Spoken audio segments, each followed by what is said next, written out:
하나님의 은혜가 오늘도 여러분들의 삶 가운데 가득하기를 주의 이름으로 축복합니다. 우리 좌우 앞뒤에 계신 분들 인사 나누겠습니다. 할렐루야, 잘 오셨습니다. 하나님의 은혜가 충만히 임하는 시간이 될 것입니다. 하나님께서 더 큰 은혜를 허락하여 주시기를 축복합니다. 여러분 인사 나누시죠. 네. 이제 정말 여름이 다가오고 있는 것 같습니다. 한국이 어느샌가 아열대 기후가 되어진 것 같아요. 아열대 기후, 한참 덥다가 소나기 한번 쫙 쏟아지고, 그리고 또 더위가 또 지속되어지고, 또 소나기 한번 쏟아지고, 장마가 앞으로는 이렇게 되어지는 것이 한국의 장마가 되지 않을까라고까지 이야기를 하고 있습니다.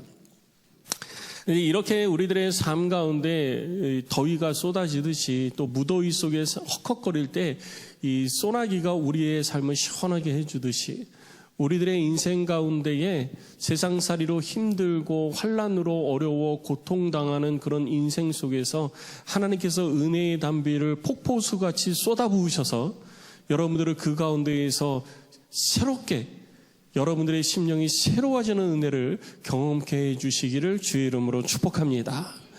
이게 때마다 하나님께서 베푸시는 은혜를 따라 살아가야 되는 거예요. 그것이 하나님의 자녀로서 이 땅에서 하나님의 은혜를 누리며 살아가는 방법인 것입니다. 성도 여러분, 날마다 하나님의 은혜가 넘쳐나시기를 주의 이름으로 축원합니다. 오늘 본문의 말씀은 61번째 사도행전 강의로 24장 1절로 27절, 사도행전 24장 전체를 함께 살펴볼 텐데요. 이 사도행전 24장 전체는 이 가이사랴에서 그 유대 총독 벨릭스의 이 신문 내용이 기록되어져 있는 겁니다. 그러니까 벨릭스가 직접 신문한다기보다는 이 고발자와 피고소인, 그러니까 고소인과 피고소인들의 이야기를 듣는 내용이 주를 이루고 있습니다. 이미 성경을 쭉 읽으면서 여러분 집중해서 다 들으신 줄로 믿습니다. 이쪽에 몇 분만 아멘 하시는데 이미 집중해서 다 들으신 줄로 알기 때문에 우리 본문의 내용을 우리가 좀 살펴보면서 함께 성경도 읽어가면서 우리에게 깨닫게 하고자 하시는 하나님의 뜻을 좀 살펴보는 시간을 갖도록 하겠습니다. 지지난주 2주 전에 우리가 살펴본 것처럼 바울이 천부장의 휘하 아래에서 로마 군대의 영내에 머물고 있었어요. 예루살렘에 소동이 일어나서 로마군 영내에 머물고 있을 때 이 유대인들이 바울을 죽이고자 해서 계략을 짭니다. 그 계략이 뭐였냐면 공의회를 다시 소집을 하고 공의회에서 바울의 이야기를 우리가 다시 듣겠다. 그러니 바울을 우리에게로 보내달라라고 천부장에게 요청을 하십시오. 그러면 천부장이 바울을 보낼 것입니다. 그럼 바울이 로마군 영내에서 나와서 공회로 가는 사이에 우리가 바울을 암살하겠습니다. 죽이겠습니다. 이렇게 계략을 짰죠. 그래서 그 계략을 짰는데 바울의 조카가 그 계략 짠 것을 알게 돼요. 그래서 천부장에게 가서 그 이야기를 하게 됩니다. 그래서 천부장이 이대로 둬서는 안 될 것 같아서 바로 군대를 조직해가지고 가이사랴로 바울을 보내버리죠. 그 밤에 바로 가이사랴로 바울을 보내면서 계략을 짰던 유대인들은 닥쳤던 개 신세가 돼버린 겁니다. 그래서 총독이 바울이 온 다음에 너 도대체 왜 여기 와 있냐? 여기 온 이유가 뭐냐라고 물어보니까 별다른 이유가 없었던 거예요. 그래서 바울을 고소한 사람들로부터 고소 내용을 먼저 듣고 나서 재판을 하자라고 판단이 되어지고 그래서 5일 동안 가이사랴에 머물게 되어집니다. 그리고 5일이 지난 다음에 예루살렘에서 오늘 본문 1절에 기록되어 있는 것처럼 대제사장 아나니아와 그가 함께한 더둘로라고 하는 고소인 측 변호사를 대동을 하고 가이사랴로 오게 되어진 것입니다. 더둘로는 이 유대인들 중에서 특히 공의회에서 알아주는 변호사였던 것 같아요. 그러니까 끝장을 보기 위해서 바울을 죽이고 바울을 없이 하기 위해서 끝장을 보기 위해서 데려온 고소인 측 변호사인 겁니다. 그래서 더둘로가 올라와가지고 3절 이하에 기록된 것처럼 더둘로가 바울을 고소하는 내용을 쭉 이야기를 하게 되어집니다. 바울에 대해서 고소하는 내용을 보면 바울은 아주 나쁜 사람입니다. 전염병같이 이단 사상을 퍼뜨려가지고 우리를 혼란스럽게 하고 혼잡스럽게 하는 사람입니다. 그리고 우리들 가운데 들어와서 성전을 어지럽힌 사람입니다. 그리고 나사렛의 이단 사상을 우리들 가운데 전하는 자이기 때문에 우리가 저를 고발했습니다라고 이야기를 하게 되어지는 거죠. 그러니까 총독이 이 이야기를 듣고 이번에는 고소인의 이야기를 들었으니 누구의 이야기를 들어야 돼요? 네, 피고소인의 이야기를 들어야 됩니다. 그래서 피고소인 된 바울에게 정말 말 그대로 성경의 표현 그대로예요. 너 얘기해. 이런 거죠. 고개를 까딱까딱 한 거예요. 오늘 본문에 그렇게 되어 있잖아요. 머리로 표시하여. 네, 얘기해봐. 이런 거예요. 그래서 바울이 고소인의 그 더둘로의 고소 내용에 대해서 하나씩 반박을 하기 시작을 한 것입니다. 그가 반박하는 내용을 보면은 이렇게 10절 이하에 기록이 되어져 있습니다. 특히 그가 자기 스스로 변명한다 이야기를 하면서 얘기하는 것은 뭐냐면 내가 예루살렘에 올라간 지 열 이틀밖에 되지 않았다라는 거예요. 그리고 열 이틀 동안에 내가 예루살렘에서 예배하면서 그곳에서 사람들을 만나서 무슨 소요를 일으키고 소동을 일으켰다고 그러는데 열 이틀 동안에 나와 함께 하면서 내가 소동 일으킨 것을 본 사람이 없습니다. 내가 그들을 소요를 일으키려고 노력하지 않았고 사람들과 당을 짓고 모여가지고 계략을 짜거나 이런 것도 없었습니다. 그리고 뿐만 아니라 저들은 내가 성전을 더럽혔다고 얘기를 하는데 내가 하나님을 예배하러 들어갈 때 성전에 있던 사람들이 내가 성전을 더럽히는 것을 그 사람들이 보았으면 그 사람들이 그 자리에서 나를 제지했을 것이고 나를 향하여서 소리를 지르고 그리고 나를 붙잡아가지고 해를 가했을 것입니다. 그런데 내가 성전에 들어가서 예배하고 성전에 머물러 있는 동안에 아무도 그렇게 하지 않았습니다. 그러니까 내가 성전을 더럽히는 것을 본 사람이 없습니다라고 하는 이 얘기예요. 그런 가정 가운데에 아시아에서 온 어떤 유대인들이 나에 대해 가지고 자기들이 생각하는 이단 사상에 대해서 퍼뜨리고 그것을 가지고 고발을 하기 시작을 했습니다. 그런데 나는 저들이 이단 사상이라고 하는 그 사상이 무엇이냐 하면 그들이 믿고 있는 하나님을 나도 믿는 것이고 뿐만 아니라 나도 율법과 그리고 선지자의 글들을 나도 믿는 자입니다. 그 기록된 것을 나도 믿고 그것을 따라 순종하고 그것에 복종하는 자입니다. 뿐만 아니라 저들이 믿고 있는 것과 마찬가지로 나도 의인과 악인의 부활을 믿는 것입니다. 나도 저들과 똑같이 믿는 것을 이야기하는데 저들이 나를 이단 사상가라고 이야기를 한다면 고발한 저 사람들도 누구예요? 이단이라는 거예요.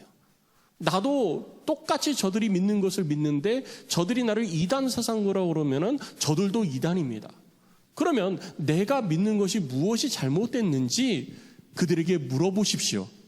물어보시고 판단해 주십시오 라고 이야기를 하게 되어진 거예요. 그러니까 가만히 듣고 보니까 정말 뭐라고 이렇게 고소자의 내용에 대해 가지고 증명할 수 있는 게 아무것도 없었던 거예요. 그러니까 총독이 가만히 보니까 이거는 쉽게 해결이 안 될 것 같아요. 그래서 예루살렘에서 있었던 일을 경험한 천부장을 불러서 천부장의 얘기를 듣고자 했습니다. 그래서 천부장이 올 때까지 이 예루살렘에서 가이사랴까지 약 98km 되거든요. 그러니까 98km니까 상당히 좀 날이 걸려요. 그래서 천부장이 올 때까지 바울을 가둬두라라고 얘기하는 겁니다. 가둬두는데 이 총독 벨릭스도 예수 그리스도에 대해서 알고 있었던 사람이에요. 그렇기 때문에 그가 전하는 것이 이단 사상이 아니라는 것을 총독도 알고 있었던 거죠. 그래서 바울을 가둬두되 그냥 감옥에다 가두지 말고 사람들로 하여금 바울이 자유롭게 돌아다닐 수 있게 하고, 그러니까 바울을 지켜주라는 거예요. 지켜주고 바울이 자유롭게 돌아다니게 하고 바울의 친구들이 바울을 섬기고 돌보아주는 것을 금하지 말아라 라고 이야기를 합니다. 이것이 바울이 고소되어진 내용이에요. 그러니까 이러한 부분을 통해서 하나님께서 우리에게 말씀하시는 것은 뭐냐면요. 첫 번째, 하나님은 우리에게 우리를 괴계하고 참소하는 자들에 대해서 두려워할 필요가 없다라는 것을 우리에게 가르쳐주고 있는 것입니다. 성도 여러분, 참소자의 참소, 고소, 고발에 두려워하지 마시기를 주의 이름으로 축복합니다. 왜 우리가 그들을 두려워하지 않아도 되느냐? 우리를 고발하고 참소하는 자들은 우리를 고발하고 참소하는 게 아니라 내가 하나님을 섬기는 것을, 내가 하나님의 일을 이루어가는 것을 참소하고 고발하는 거예요. 참 재미있는 거는요, 고발자라는 단어와 사탄이라는 단어가 같은 어원에서 시작하고 있어요. 사탄이라고 하는 그 어원이 사탄 그리고 고발자, 이게 같이 사용되어진 겁니다. 결국은 뭐냐 하면요, 사탄이 바로 하나님의 일을 이루어가는 사람을 고발하고 하나님의 일을 이루어가는 사람을 참소하는 그런 존재가 된다라는 것입니다. 하나님의 일을 적극적으로 방해하는 자가 누구냐? 바로 사탄이라는 것이죠. 그래서 우리가 하나님의 뜻을 따라 하나님의 일을 무엇인가 이루어 가려고 할 때마다 사탄은 우리의 발목을 붙잡기 위해서 우리를 참소하고 우리를 고발하는 것입니다. 그래서 더 이상 주의 일을 하지 못하게 막아버린다라는 것이죠. 그러나 우리가 기억해야 될 것은 그 가운데에서도 하나님은 항상 우리를 지키시고 우리로 하여금 하나님의 은혜 가운데 거하게 해 주신다라는 것입니다. 이스라엘 백성들이 포로로 끌려갔다가 돌아와서 성전이 파괴되어진 것을 보고 너무 마음이 아파서 하나님의 성전을 다시 짓기로 합니다. 하나님의 성전을 짓기로 하는 것은 이스라엘 백성들에게 너무나도 좋은 일이잖아요. 그런데 하나님의 성전이 지어지게 되면 그동안 성전이 없는 곳에서 권력을 행사했던 사마리아인들이 권력의 입지가 좀 좁아지게 되어져요. 그래서 에스라 4장 2절 말씀을 보면 그들이 바사 왕에게 이스라엘 백성들을 고발을 합니다. 자, 4장 6절 보면 이렇게 얘기하죠. 또 아하수에로가 즉위할 때에 그들이 글을 올려 유다와 예루살렘 주민을 고발하니라. 왜 고발했냐면요, 무슨 내용으로 고발했냐면 저들이 성전을 짓게 하면 안 됩니다. 성전을 지으면 저들이 다시 아하수에로 왕을 배반할 것입니다. 반역할 것입니다. 그래서 절대로 성전 짓게 해서는 안 됩니다 라고 한 것이 고발의 내용이 있어요. 그런데 이스라엘 백성들은요, 아하수에로 왕에게 반역하기 위해서 성전을 짓는 게 아니에요. 우리가 하나님을 예배하는 장소가 필요했고 하나님의 임재의 상징이 되어지는 성전이 필요했기 때문에, 그것이 우리 사상의 중심이 되어지는 것이기 때문에 그것을 짓고자 했던 것입니다. 이렇게 우리는 하나님의 나라와 영광을 위해서, 우리들의 신앙이 하나님 앞에서 더 견고해지기를 위해서 우리는 무엇인가를 하려고 하는데 우리의 참소자는 그것을 결코 두고 보지 않는 것입니다. 그래서 하지도 않은 일, 있지도 않은 일을 부풀려 가지고 우리를 고발하고 우리를 참소하는 것입니다. 참소라는 말은 거짓된 것을 가지고 고발하는 것을 참소라고 그러는 거예요. 사탄은 우리들의 삶 속에서 늘 그렇게 우리의 삶의 참소자로 우리 곁에 있는 것입니다. 베드로후서 말씀을 보면 베드로가 이야기를 하죠. 사탄은 우는 사자와 같이 삼킬 자를 찾아 두루 다니는 존재라고 이야기를 하고 있습니다.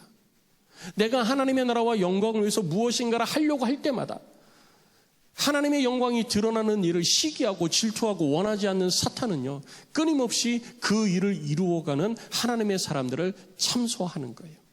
그러나 그 가운데에서도 우리들이 기억해야 될 것은 뭐냐? 요한계시록 12장 10절 말씀을 보면은요, 그 참소자들은 결국은 멸망하게 된다는 것을 우리는 알아야 되는 거예요. 12장 10절에 이렇게 얘기합니다. 또 내가 들으니 하늘에 큰 음성이 있어 이르되 이제 우리 하나님의 구원과 능력과 나라와 또 그의 그리스도의 권세가 나타났으니, 우리 주 예수 그리스도의 왕의 권세가 이 땅 가운데 나타나게 되어지면요, 무슨 일이 일어나느냐? 우리 형제들을 참소하던 자, 곧 우리 하나님 앞에서 밤낮 참소하던 자가 쫓겨나게 된다라고 말하고 있는 것입니다. 할렐루야. 그러니 우리가 하나님 앞에서 하나님의 일을 이루어가고 주님께 영광되어지는 사역을 이루어갈 때마다 하지도 않은 것, 잊지도 않은 것을 가지고 하나님의 사람들을 참소하고 공격하고 어지럽히고 그 발목을 붙잡는 악의 세력들, 참소자의 세력들은 하나님 앞에서 반드시 멸망하게 되는 것입니다. 그래서 우리는 그들의 멸망을 바라보며 우리가 그들에게 마음 뺏기지 말고 하나님의 일들을 바라보며 걸어가는 자가 되어야 될 줄로 믿습니다. 그래서 여호수아서 1장 9절에 하나님께서 앞으로 하나님의 뜻을 따라 걸음을 옮겨갈 이스라엘 백성들을 이끌어가는 여호수아에게 이렇게 말씀하시는 거예요. 내가 네게 명령한 것이 아니냐. 강하고 담대하라. 두려워하지 말며 놀라지 말라. 네가 어디로 가든지 네 하나님 여호와가 너와 함께 하느니라. 이것이 주님께서 자기의 일을 이루어가는, 자기의 뜻을 따라 순종하는 자기 자녀에게 해주시는 말씀이에요. 내가 이 땅에서 예수 그리스도를 믿어 구원받은 자가 되었으니 우리는 무엇을 어떻게 하며 살아가야 되는가? 고린도후서 5장 15절 말씀을 보니 주께서 나를 위하여서 십자가에서 죽으신 것은 나로 하여금 이제 더 이상 나 자신을 위해서 살지 말고 주를 위해서 살게 하시려고 우리를 구원하셨다고 그랬잖아요. 그래서 내가 주를 위해서 살려고 하면은 꼭 참소자가 나타나서 방해를 한다는 거예요. 오늘 바울이 하나님의 복음을 밝히 전하기 위해서 예루살렘에서 유대인들에게 복음을 전할 때 유대인들인 이 바울의 복음 전함을 시기하고 질투해서 바울이 하지도 않은 것, 바울이 행하지도 않은 것, 말하지도 않은 것을 부풀려가지고 거짓된 것을 가지고 바울을 고소하고 고발했잖아요. 그러나 바울은 흔들리지 않습니다. 바울은 절대 흔들리지 않아요. 흔들리지 않고 내가 하나님 앞에서 부끄러운 일을 한 적이 없으니 내가 이제까지 한 일을 당신들 앞에서 이야기하겠습니다. 그리고 담대히 이야기하니 더 이상 참소자들이 할 이야기가 없어진 것입니다. 그리고 참소자들은 그냥 우기기만 하는 것이죠. 그렇기 때문에 결국은 그들은 아무 증거가 없어서 멸망하고 사라지게 되는 것입니다. 고린도후서 2장 말씀을 보면요. 그래서 예수님께서 뭐라고 얘기하시냐면 항상 우리를 그리스도 안에서 어떻게 하신다고요? 이기게 하신다는 거예요. 참소자가 우리를 공격하고 우리를 넘어뜨리게 해도 항상 우리를 그리스도 안에서 이기게 하시는 그 하나님의 은혜가 우리들의 삶 가운데 나타나게 되는 것입니다. 성도 여러분, 우리를 늘 승리케 하시는 하나님의 은혜에 감사하는 우리 모두가 되시기를 주의 이름으로 축원합니다. 그런데 내가 그렇게 알고 있다고 그래서, 내가 그렇게 믿고 있다고 그래서 참소자들이 더 이상 참소를 안 하냐? 아니요, 참소합니다. 왜? 그것이 그들이 하는 일이기 때문에. 그들이 하는 일이기 때문에 그들은 그렇게 계속 참소하는 거예요. 그럼 우리는 어떻게 해야 될까요? 어떻게 해야 돼요? 그때 우리가 어른들이 늘 우리에게 하시는 말씀을 기억하셔야 돼요. 뭐라고 그러죠? 그냥 냅둬. 그냥 냅두세요. 참소하는 일은 사탄이 하는 일이에요. 그거 사탄이 아무리 하지 말라고 그런다고 그래서 사탄이 안 합니다. 언제까지 참소를 하느냐? 우리 주 예수 그리스도의 왕의 권세가 나타나서 그리스도 앞에서 그들이 쫓겨나기 전까지는요, 이 일을 멈추지 않아요. 그러니까 우리가 이 땅에서 주를 위해서 살려고 할 때마다 사탄은 끊임없이 우리를 참소하는 겁니다. 그러니까 그거에 휩쓸리면 안 돼요. 그러니까 우리는 어떻게 해야 되냐? 그들이 참소할 때 그냥 냅두세요. 참소하라고 그러세요. 그럼 우리는 뭐 해야 되죠? 우리는 우리 일을 하면 되는 거예요. 우리는 우리 일을 하면 돼요. 참소를 하든지 말든지 그냥 냅두세요. 어차피 그들이 하는 것은 다 거짓이고, 어차피 그들은 멸망할 존재들이고, 어차피 그들은 사라질 존재들이에요. 그들의 참소하는 것에 내가 반응할 필요가 없습니다. 그들이 참소하는 거 그냥 놔두세요. 참소하라고 그러세요. 하나님 앞에서 하나님의 영광에 참여할 자는 그들이 아니라 하나님의 일을 이룬 자가 영광에 참여하는 자가 되기 때문인 것입니다. 그래서 우리는 멈추지 말고 우리가 걸어가야 할 길 그냥 걸어가면 되는 겁니다. 강하고 담대하라. 두려워하지 말라. 주께서 너와 함께 하시리라. 이 말씀을 부여잡고 사단의 참소 가운데에서 여러분들의 주를 향한 헌신과 수고 꺾이지 마시고 내게 주어진 사명을 감당하기 위해서 뚜벅뚜벅 한 걸음 한 걸음 걸어가시기를 주의 이름으로 축복합니다. 그리고 두 번째, 오늘 본문을 통해서 우리들이 또 한 가지 기억해야 될 것은 뭐냐면 주의 뜻을 알고 순종함을 미루지 말아야지 돼요. 미루면 안 됩니다. 오늘 이렇게 바울을 통해 가지고 변명을 듣잖아요. 고소인과 피고소인의 이야기를 쭉 들었습니다. 그리고 현장에서 이 일들을 두 눈으로 본 천부장이 와서 그의 증언을 들을 때까지 재판을 유보시키죠. 정회를 합니다. 정회를 하고 바울을 지키라고 이렇게 얘기를 한 다음에 총독이 그도 예수에 대해서 알고 있기 때문에, 그리고 자기의 아내가 유대인이에요. 그래서 예수에 대해서 더 잘 알고 싶었어요. 그래서 자기 아내와 함께 바울을 불러서 바울의 이야기를 듣기 시작합니다. 예수 그리스도를 믿는 도를 듣는 거예요. 그래서 바울이 총독과 그 부인에게 예수에 대해서 전하기 시작합니다. 예수에 대해서 전할 때 구체적으로 뭐를 전했는지 기록하고 있죠. 25절 말씀을 보면 바울이 전한 것은 뭐냐면 의와 절제와 장차 오실 심판에 대해서 얘기한 거예요. 예수를 믿지 아니하는 자와 예수를 믿는 자에게 어떠한 심판이 있는 것인지, 예수를 믿는 자는 은혜의 심판이 있을 것이요, 예수를 믿지 아니하는 자는 멸망의 심판이 있을 것이다라는 것을 구체적으로 드러낸 것입니다. 근데 그렇게 구체적으로 드러낼 때 구체적으로 설명을 해주고 말씀을 강론을 하는데 총독 벨릭스의 마음에 두려움이 생긴 거예요. 여러분, 두려움이 생겼다라는 것은요, 믿어지기 시작했다라는 것입니다. 믿어지기 시작한 거예요. 여러분, 지옥을 안 믿는 사람은요, 죽으면 지옥 가요. 그렇게 살면 안 돼요. 죽으면 지옥 가요. 그런다고 눈 하나 껌쩍하던가요? 지옥을 안 믿는 사람은요, 꼼짝도 안 합니다.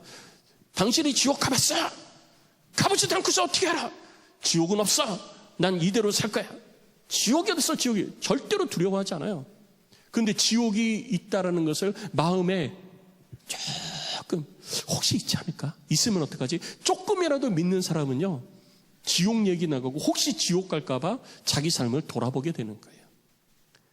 이게 믿음을 가진 자의 모습인 것입니다. 그런데 벨릭스의 마음에 하나님의 복음에 대해서 듣고 장차 이 말 심판에 대해 가지고 듣다 보니까 마음에 뭐가 왔어요? 두려움이 온 거예요. 나 이거 어떡하지? 이러면 어떡하지? 이러면 나중에 어떻게 안 되는 거야? 이런 생각이 가졌는데, 그러면 그때 뭐 해야지 돼요? 내가 어떻게 하면 지옥에 안 가고 의의 심판에 들어갈 수 있겠습니까? 바울에게 물어봐야 되잖아요. 두려우니까 물어봐야 되잖아요. 물어보고 그러면 바울이 뭐라고 그러겠어요? 당신은 총독이라서, 로마 총독이라서 구원 못 받습니다. 바울이 그래요? 그럼 바울이 전하는 것이 복음이 아니죠. 그래서 바울이 그렇게 총독이 이야기를 하면 바울이 분명히 얘기했을 겁니다. 주 예수 그리스도를 믿으라. 그리하면 너와 네 집이 구원을 얻으리라. 할렐루야. 이것이 복음인 거잖아요. 이게 복음이에요. 그런데 총독이요, 머뭇거려요. 그리고 뭐라고 얘기하죠? 지금은 가라. 그리고 내가 틈이 있으면 그때 내가 너를 다시 부르겠다라고 얘기하는 거예요. 틈이 있으면. 틈이 있다라는 말은 무슨 말이죠? 내가 시간 될 때, 내가 상황 될 때, 내가 여유가 있을 때, 그때 내가 불러서 다시 듣겠다.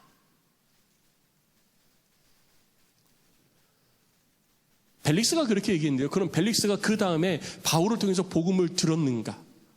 우리 이제 다음 주 계속 살펴보겠지만 25장, 26장 내용을 쭉 보면은요, 벨릭스에게 틈이 안 생겨요. 안 생깁니다. 분봉왕이 와가지고 바울을 심판하는 신문하고요. 그리고 바울이 그 자리에서 로마 황제 가이오에게 상소를 올립니다. 그래서 로마로 바울이 보내짐을 받게 되어지는 거예요. 그래서 벨릭스는요, 여기서 끝납니다. 하나님의 은혜가 그 자신과 가정에게 임할 때가 있었는데 그 때를 발로 차버린 거예요. 왜요? 틈이 있기를 바라본 거죠. 그 틈은 언제 생기기를 원했느냐? 그 틈이 생기기를 원한 이유 중에 하나가 뭐냐면요, 26절을 보니까 뭘 원했어요? 돈 받기를 원한 거죠. 마음에 뭐가 생겼어요? 욕심이 생긴 거예요. 하나님의 말씀이 우리들 가운데 들려질 때 우리들의 마음에 감동이 있고 깨달음이 있잖아요. 깨달음이 있을 때 우리도 뭘 봐요? 우리도 뭘 봐요? 주로 뭘 봐요? 우리도 틈 보잖아요. 우리도 틈 봐요. 하나님이 우리들의 마음에 감동을 주시고 성령이 감동 주시고 말씀을 들을 때 깨닫게 하시고 성경 읽을 때 깨닫게 하시고 다른 사람의 말을 들으면서 막 마음에 도전이 막 생기는데 그때 우리들의 마음에 뭐가 생기는 틈을 보기 시작을 하는 겁니다. 지금은 아닌 것 같아. 그러면서 그 틈은 무엇 때문에 생기느냐? 틈을 왜 보냐면요. 욕심 때문에 보는 거예요. 이거 놓치면 지금은 이거 할 때가 아니라 이거 할 텐데 이거 할 텐데 이거 안 하면 지금 내가 손해볼 것 같은데 이러면서 틈 보는 거죠. 근데 여러분 우리는 기억해야 돼요. 전도서 말씀에 뭐라고 기록되어 있습니까? 모든 것에는요 때와 기한이 있어요. 모든 일에는 때와 기한이 있는데 그 때와 기한은 누가 정하느냐? 하나님이 정하신다라는 거예요. 그런데 내가 틈을 본다라는 것은 그 때와 기한을 누가 정하겠다라는 거예요? 내가 정하겠다라는 거죠. 때와 기한은 하나님의 손에 있는데 하나님이 정해 주셔야 되는데 내가 정하려고 그러는 거예요. 그러니까 때와 기한이 안 되어 있는데 내가 하려고 그러니까 힘들어요, 안 힘들어요? 힘들죠. 열심히 노력했는데 열매가 있어요, 없어요? 없어요. 열심히. 그럼 하나님은 왜 우리에게 때와 기한을 주시고 우리에게 왜 감동을 주시고 우리에게 왜 깨닫게 해주시는 것일까요? 고린도후서 2장에 보면은요 그 이유에 대해서 우리들 가운데 이렇게 가르쳐주고 있는 거예요. 뭐라고 하시냐면요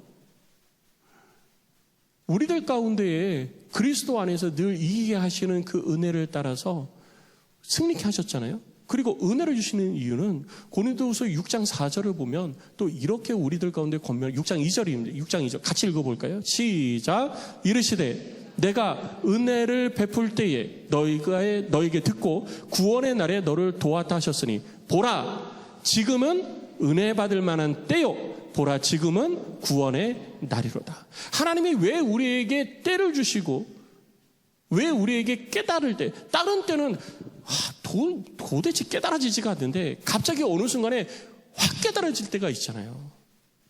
왜 하나님이 이때 깨닫게 해주시지?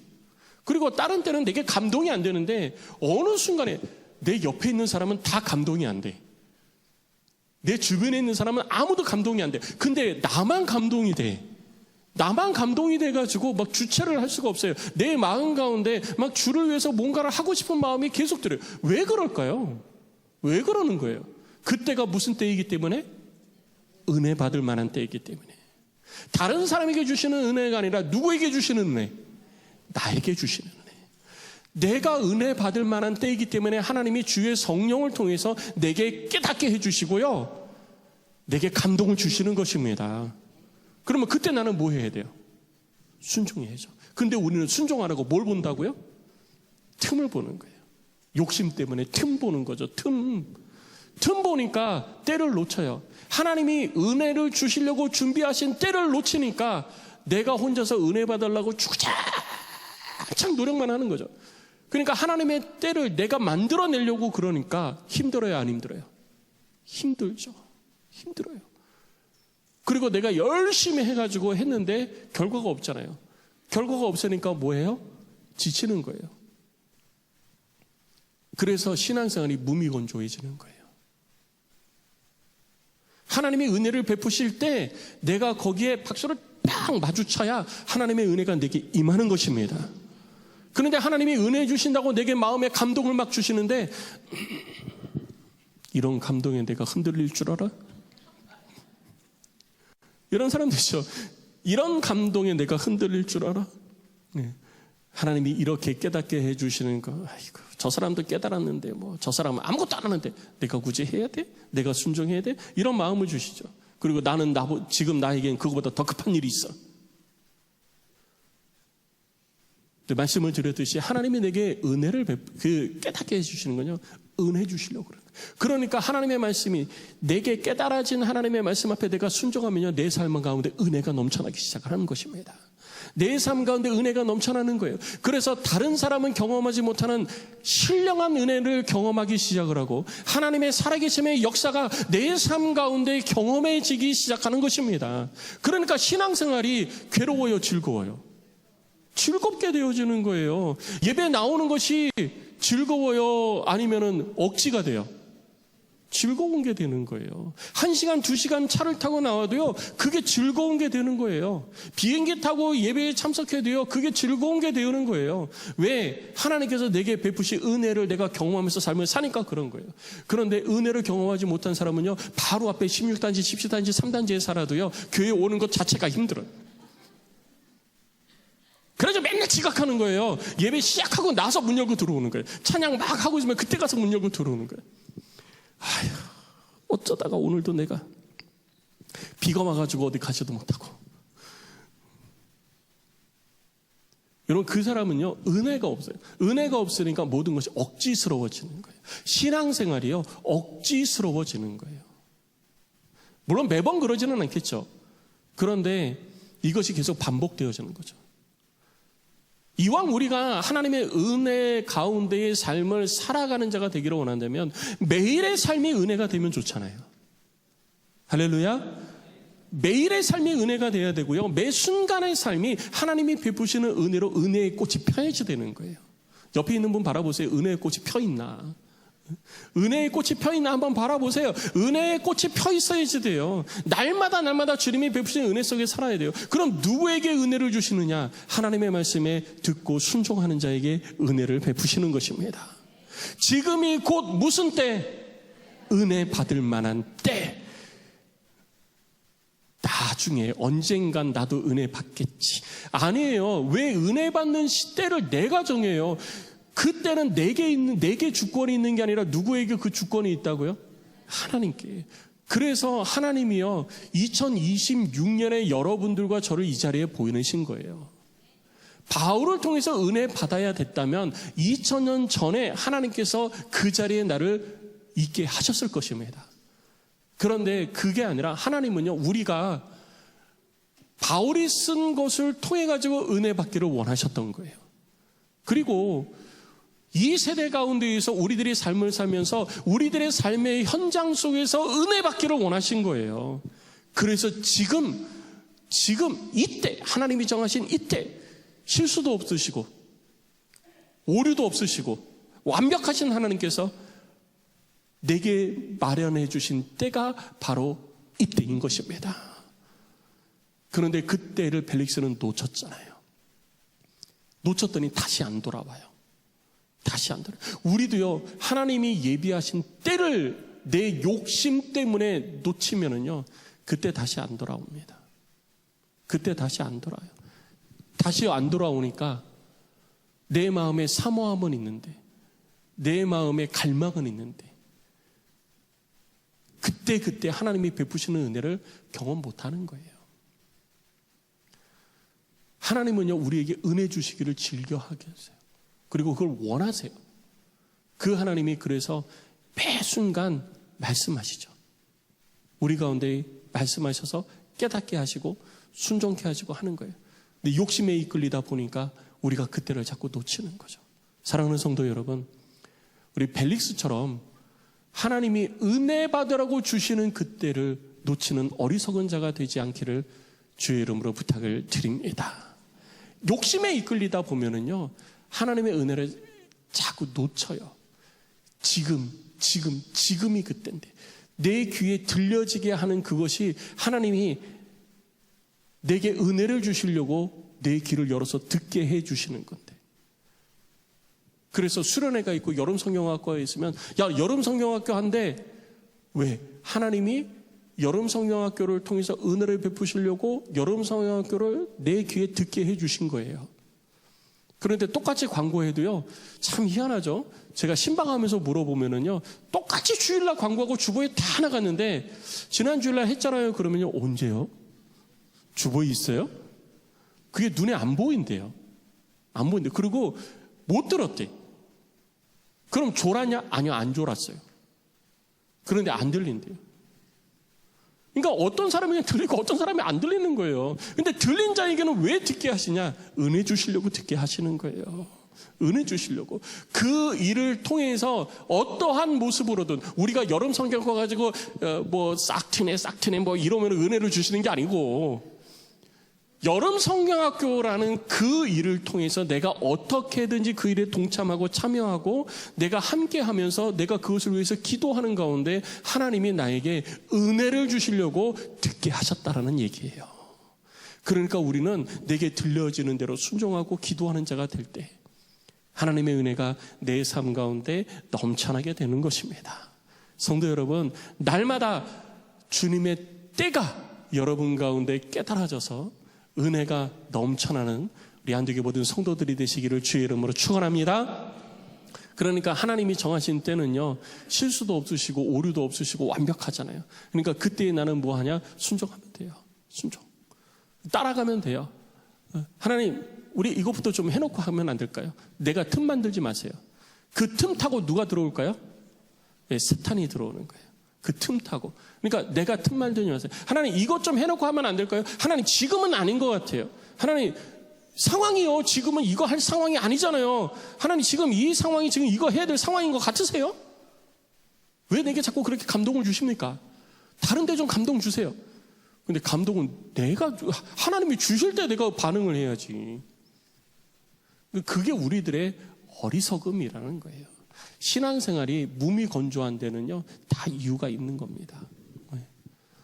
하나님이 손이 짧아서 우리에게 은혜를 베푸시는 것이 안 돼서 그런 게 아니고, 내가 틈만들어 놓으니까 그런 거예요.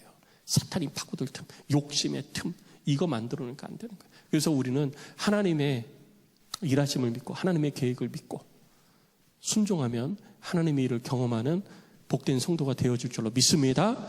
여러분들의 신앙이 은혜의 꽃이 피게 되어질 줄로 믿습니다.